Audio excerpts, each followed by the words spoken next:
Welcome to Be the Bank, the very best show on YouTube regarding the secondary mortgage market. My name is Robert Hythe, founder of FIXnotes, and it's my job every single episode to teach you how to find success in the secondary mortgage market, buying and selling distressed debt, reperforming notes, and all sorts of real estate secured assets. So today's episode, we're going to talk about my story and how I became a business owner, an entrepreneur within my company FIXnotes, starting with my career at US Mortgage Resolution. So let's jump right into it. Today's episode number 52 on December 28th. We're gonna be ringing in the new year very soon here. We're gonna start today's call with my career notes and how you can replicate my success by earning and learning to start and then creating your own company later down the line. Then we're gonna be talking asset acquisition opportunities, case studies, and then a free consultation giveaway at the end of the call today. So I'm very excited to share with you how I went from an entrepreneur with US Mortgage Resolution to a business owner. A really low risk way to create your own company is to start within another company to learn the ropes and then create value. The theme of today's episode is to make yourself indispensable. So we're gonna start the story back in 2011 while I was a junior in college and I first met the founder, one of the founders of US Mortgage Resolution in an entrepreneurial business course. He came in to speak to the class. He was friends with the adjunct professor and he told us about this industry I had never even heard of, buying and selling mortgage notes. So you could essentially become the bank and start collecting mortgage payments from these borrowers. Most of the time, these borrowers were in a tough spot on non-performing loans. They were in default. Buying those non-performing loans at steep discounts allowed entrepreneurs like US Mortgage Resolution to essentially create resolutions, get those borrowers back on track, either with lump sum payoffs or payment plans or other sorts of resolutions. So I was intrigued because I've always been interested in real estate. That's something my family has done in the past, mostly with rentals and swinging a hammer and actually getting your hands dirty. But I realized very early on that my skill set was really on the computer. So mortgage notes very much appealed to me because it's a business you can run from your laptop anywhere in the world. You can buy notes nationwide. So in this case, I knew that it was something I wanted to pursue. So I reached out to Joe Downs, the founder of US Mortgage Resolution, very shortly after that class. And I was there the next week interviewing with his partner, Tom Dunkel, and ended up getting the job as an intern the very following week. So there I was, organizing collateral files, making sure that we had the note, the mortgage, the assignment, and the allonge, really just thrown right into it, figuring it out as I went along. And this is the first key here. If you want to learn this business in a low risk way, find mentors, find people that you can apply your knowledge, your existing knowledge to, and learn on top of that. So something that I was kind of classified as early on by Tom and Joe was being a jack of all trades, master of none. And in the beginning, that was somewhat of a slight because it's like, you can't actually do anything. You have a basic understanding, a cursory knowledge of all these different things, but where is your mastery? So I think that set me apart in a way. Being a generalist in this internet age that we live in can create a lot of opportunity for integration between various systems. And I believe that we're going through something of a digital renaissance now, where being a generalist can actually allow you to connect dots that other people might not see. Now, I do think that creating specializations along the way is critical, but starting from that position of being very interested in a lot of different fields can create a lot of opportunity down the line.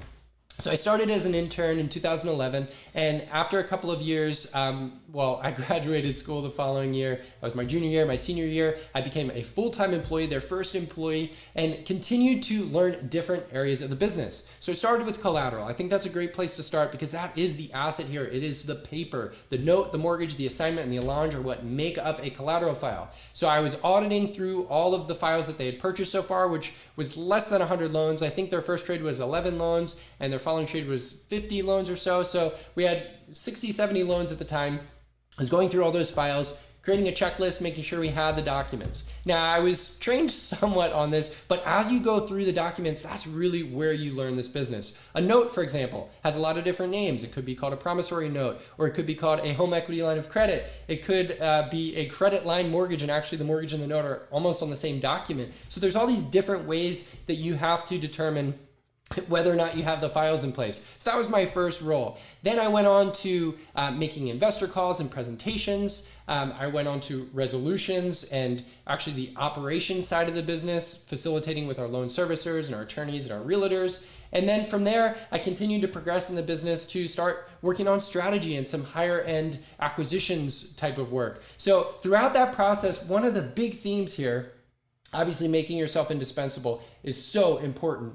But I think the lesson to start with is to learn everything. By learning everything and at least having the interest to figure out where I could make myself useful throughout this process was absolutely what set me apart from other potential candidates that they would have had. Now, I was their only intern at the time, and for the first couple of years, I was really the only employee. But by having that interest in learning everything, it really gave the business owners at US Mortgage Resolution a lot more flexibility to throw things at me and have me learn things so that they could free up their plate to move on to higher leverage activities.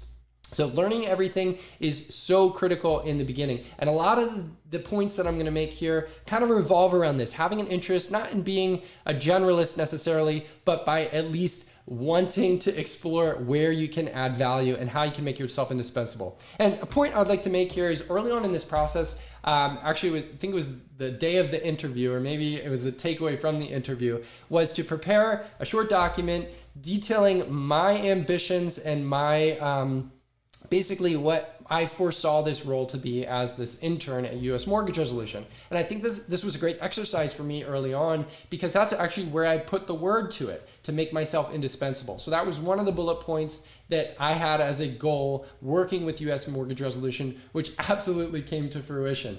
So as we go along here, I'm going to continue to tell the story. And first, we're going to take a look at this next point. After learning everything, the key for me was to focus on digital literacy.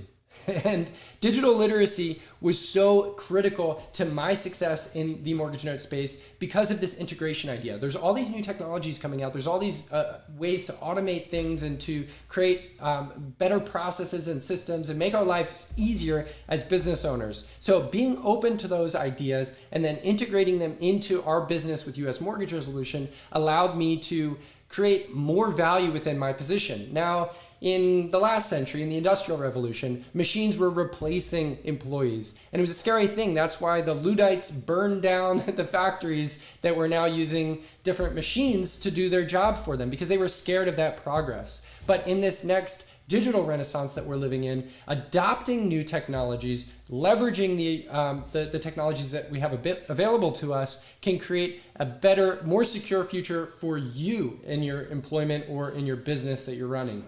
And I think that this is really important to not be a Luddite, to focus on how you can leverage these new technologies, because if you are the one front running these amazing inventions that are coming out, then you become the indispensable integrator of those technologies. And I think nowadays, when you start an organization and you start with the technology and then fill in with the human resources, you're not putting people at risk of losing their positions because technology replaces them. You're using technology to enhance the productivity and the abilities of your workforce. So super important to focus on digital literacy and the tools that are available to us. And we're going to talk about tools right now. Because that's the next thing, experimenting and leveraging tools. Now, for the most part, the tools we're talking about are on your computer, they're internet-based, they're digital, but there are some tools that you can use that are more, hands-on, physical things that you can use. A lot of the time, though, it integrates very seamlessly with technology. For example, instead of typing a bunch of letters out, you can use Microsoft Word Mail Merge to create labels and letters to then be printed and stuck on and make your life a lot easier to automate that process of sending mail. You can use the same thing with forms to have, for example, borrowers submit forms with resolution potential options. You can use new technologies like OpenAI's ChatGPT, which is absolutely incredible. And I would highly recommend you mess around with ChatGPT, OpenAI's new product, because there are tons of potential for this to enhance your creativity and your productivity in a way that's absolutely unprecedented. So this is just one example. AI is definitely becoming a mainstream tool for us. And by being on top of that trend, by front running the abilities that, especially connecting the API for open AI's chat GPT, will be critical going into the future. So not necessarily using this right away, but experimenting with these tools so that you're able to see the connections, the ways that you can apply these different technologies together to create systems and processes to create efficiency and more profitability in your organization.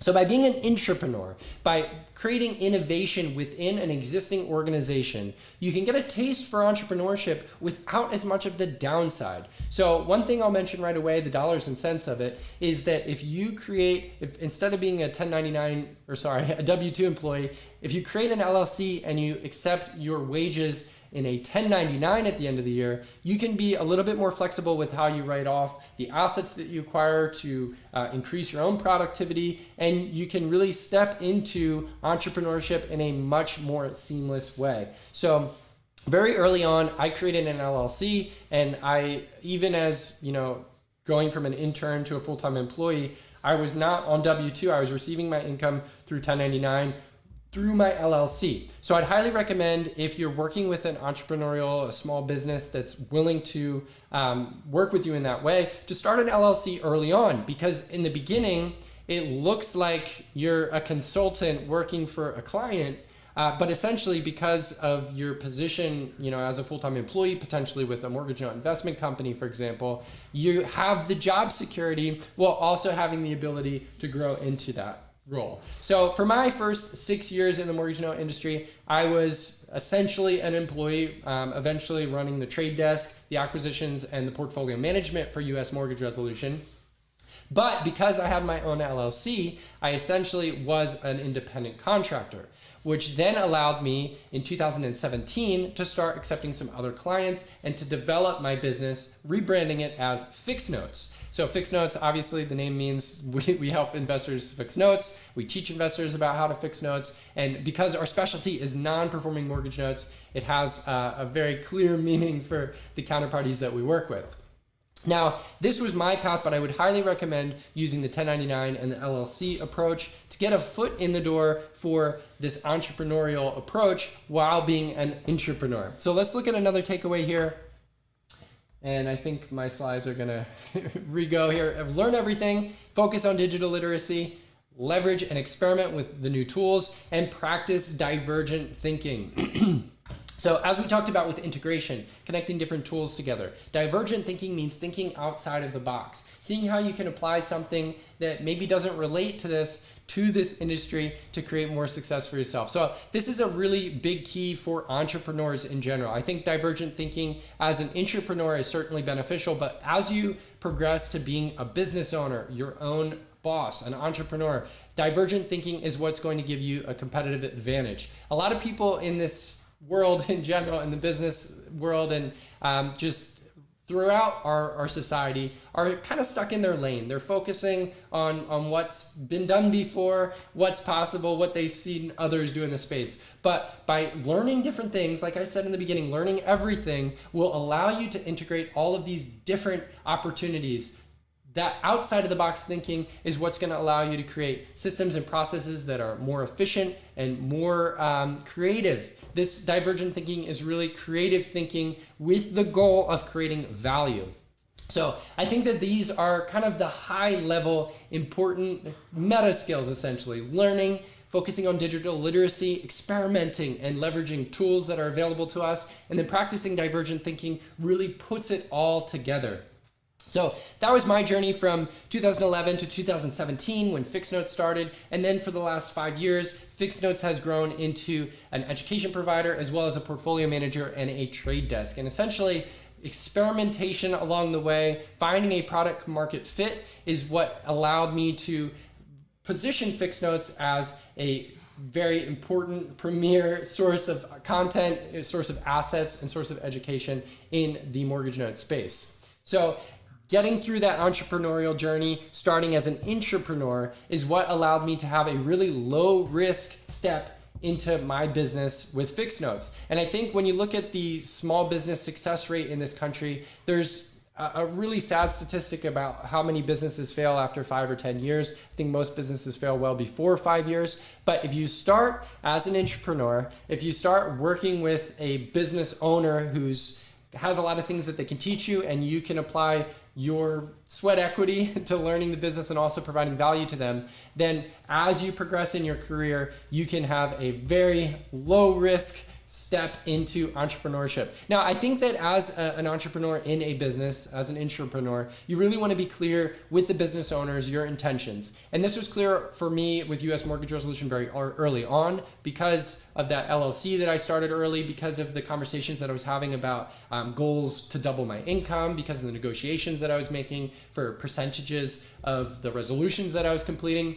So you want to make sure that your business owner knows that you're not just going to learn everything and leave, but you're actually going to continue to enhance and create value. And for me, with FIXnotes, now US Mortgage Resolution being one of many clients as opposed to just my sole client, can create more value for US Mortgage Resolution because I have a finger to the pulse on this industry, and I have a lot of a larger network because of the brand that I've created. So while you might start with one client, expanding to multiple clients is a win-win for you and for your original clients that you've been learning the business from in the first place.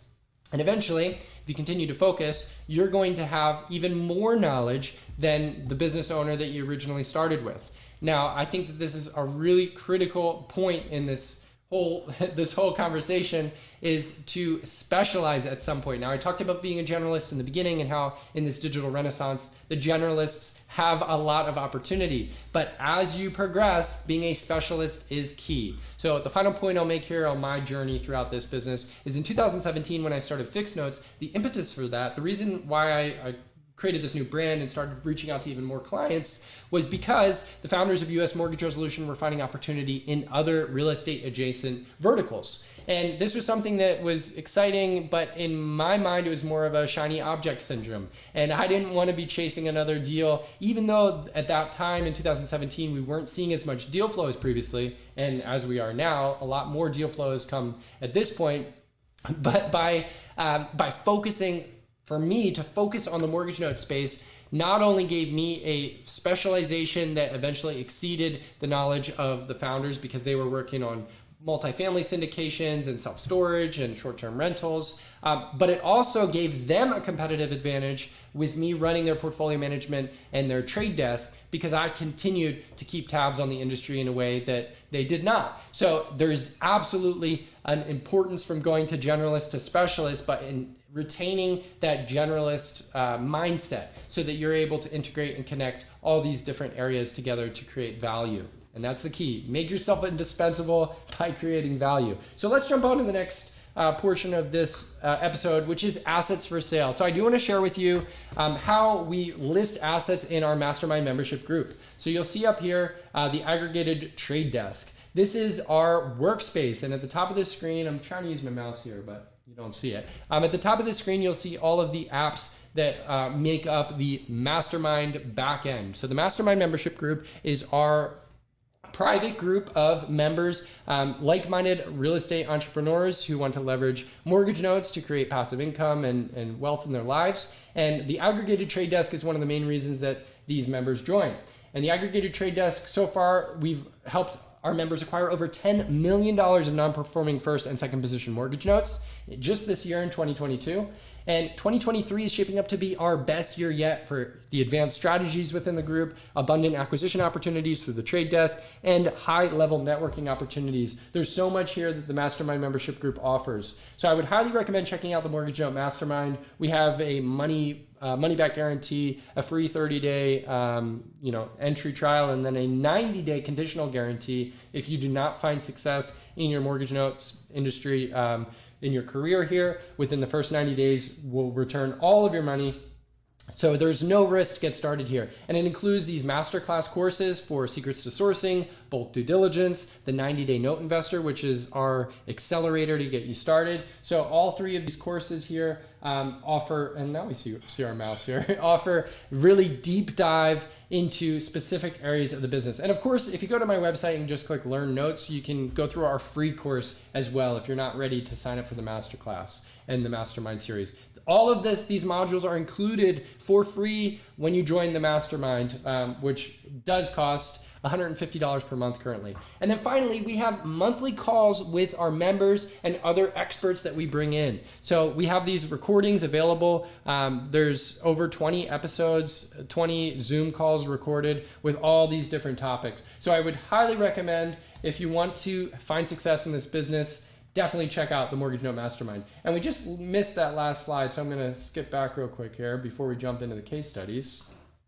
And we'll talk about just the nuts and bolts of it so you can understand exactly what you're getting if you join the mastermind group. So asset purchase opportunities, our masterclass video courses, we have private events and Zoom calls, our vendor database so you can connect with the best vendors in the space to leverage to create your mortgage note business. We have a forum where members can post questions and comments and work together. And then the activity feed just documents everything that's going on in the group. Then we've got case studies from our episodes of Be the Bank. We expand in more detail in our case studies module. Then we have county and state database. So you can type in any zip code in the country and you can find out what county it's in, links to the county recording website, phone numbers for the tax collector and other details. Then we've got templates and calculators, everything you need to create modification agreements or to run amortization schedules. We've got our aggregated trade desk, of course, where asset opportunities live. And then if you join the group, you get 50% off consulting with me one-on-one. So our price does increase by $10 for every 3 new members that join.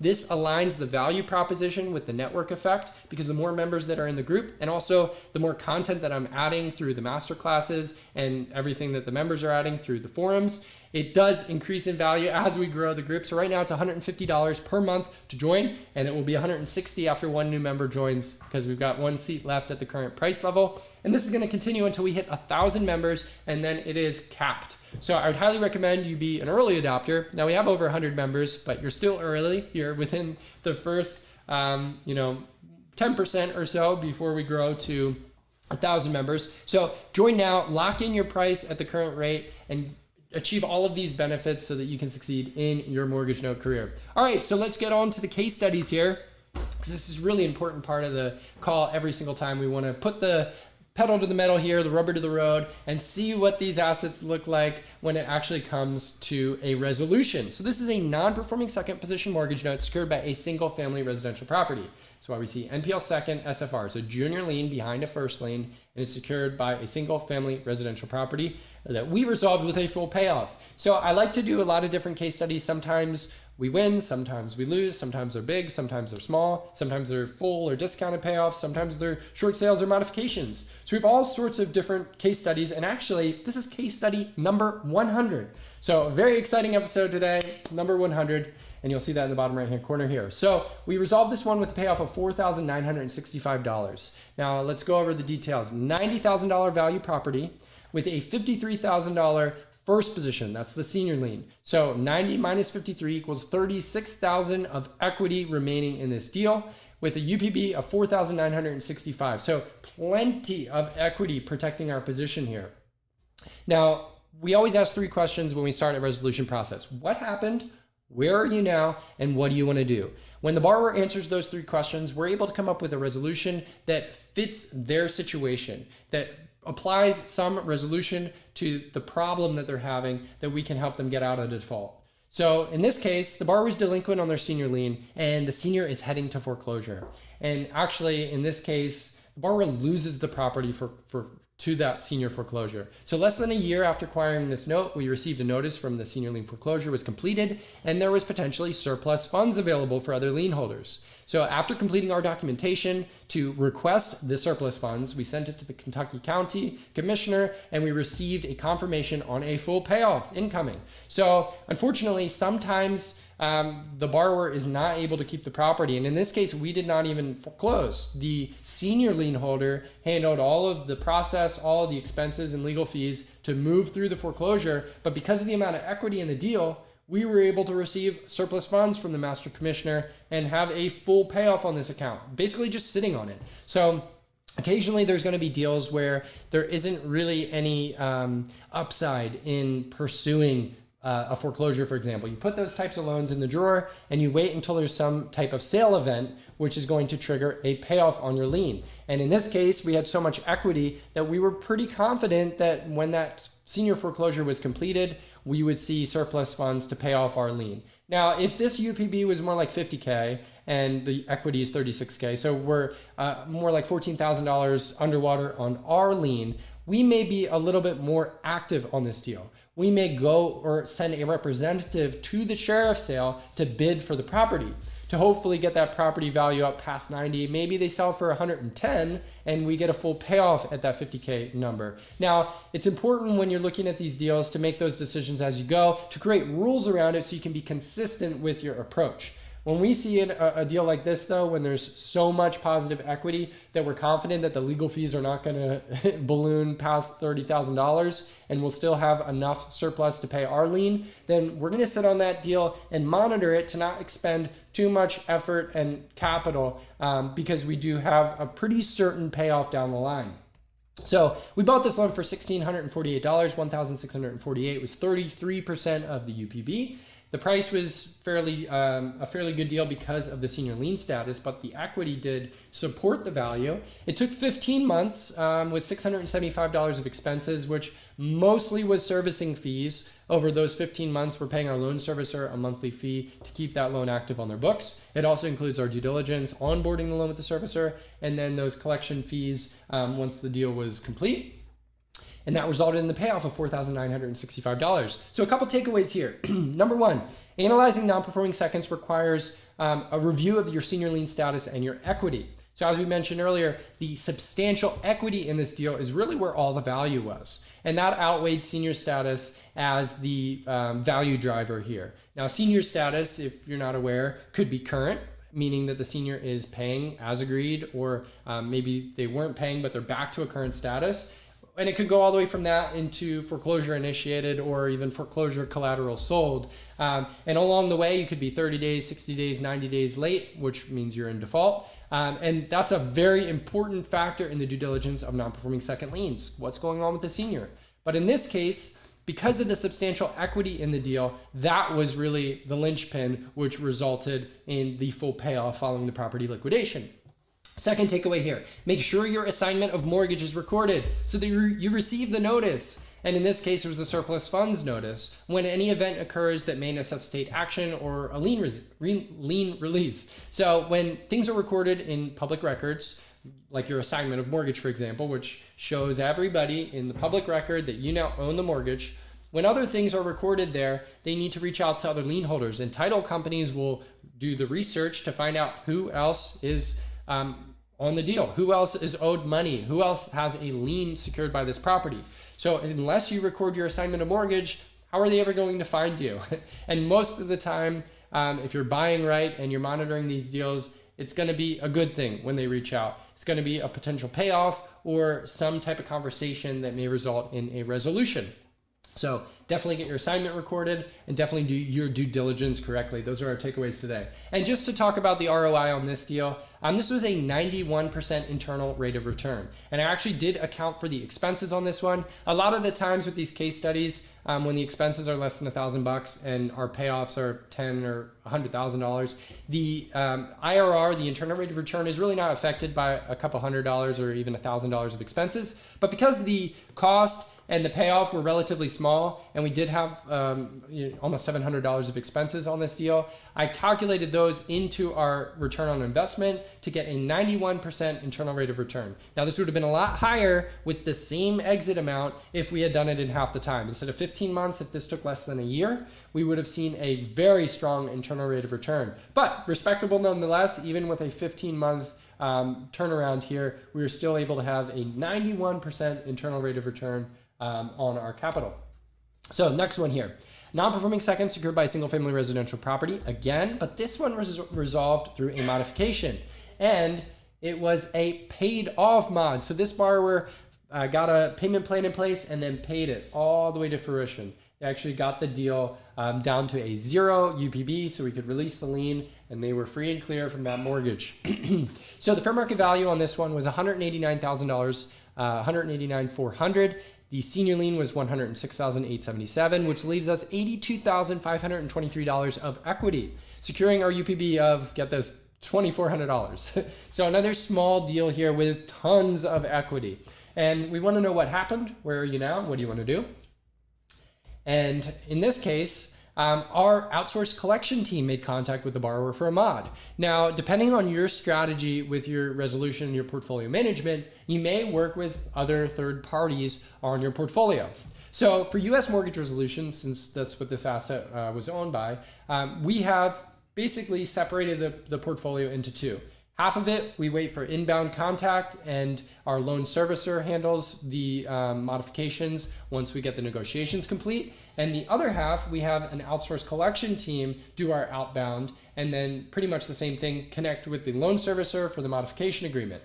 So in this case, it was part of that outsource piece. This was being called on, being mailed to by our third-party collectors. So the borrower responded that they were able to start affording a payment. $164 per month payment plan was possible for them. And this was, I don't think this is a takeaway, but this is a good thing to mention here.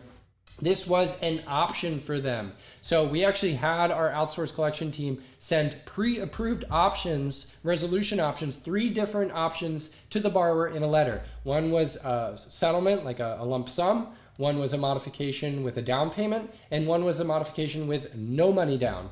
And basically, we were able to calculate before we sent those letters what resolutions we would be agreeable to as an investor, and then very quickly get these deals done because the borrower could see right on that letter what they were able to proceed with. So this borrower wanted to proceed with a 0 down modification, and we were able to waive our modification fee to get this borrower started on their payment plan right away. We did require adding the lender to be additionally insured on the property insurance policy, and we also encouraged an ACH authorization, which means they'd send in automatic payments every month by connecting their bank account with our loan servicer. So the borrower followed all the instructions, they started the plan right away, and then we started receiving consistent payments on the 15th of every single month. So they paid the mod to completion on this, and the satisfaction lien release was recorded, the deal was done, and with interest, and we'll get to the ROI in a second here, but we bought it for $1,200, 48.5% of UPB, and because it was a payment plan, as I was mentioning, we received interest payments along the way as well. That $164 per month was interest plus principal, so we collected more than the UPB. We collected closer to $3,000 when interest was accounted for as well. So over 6 months to get the mod done, and then 22 months for the borrower to pay off the mod, with $950 of expenses, we were able to get this loan paid off. Now, I want to mention one thing before we go to the takeaways here about that pre-approved options approach. Sending a letter to these borrowers that said, we're able to sign a mod today with 0 down and $164 per month of a payment plan. That can be a good approach if you're focusing on a velocity model. If you're trying to get your capital and your assets performing right away, and you don't really want to go through the hand-to-hand negotiations, or maybe you can afford not to go through the hand-to-hand negotiations, then that option, that pre-approved option letter, can be a useful strategy. However, this is not a strategy that we implement as much anymore. For the most part, in our early days of collection, we are sending a welcome package. We're telling the borrower, hey, your loan's been sold and we're your new lender. We want to help you get back on track. But we're not giving them numbers because essentially you're negotiating against yourself when you put a number out there. So by welcoming them to being our new borrower and to basically start that conversation, we're able to leave the negotiations a little bit more open-ended so that when we start to talk to them, we can get a plan in place that fits everybody's needs a little bit better.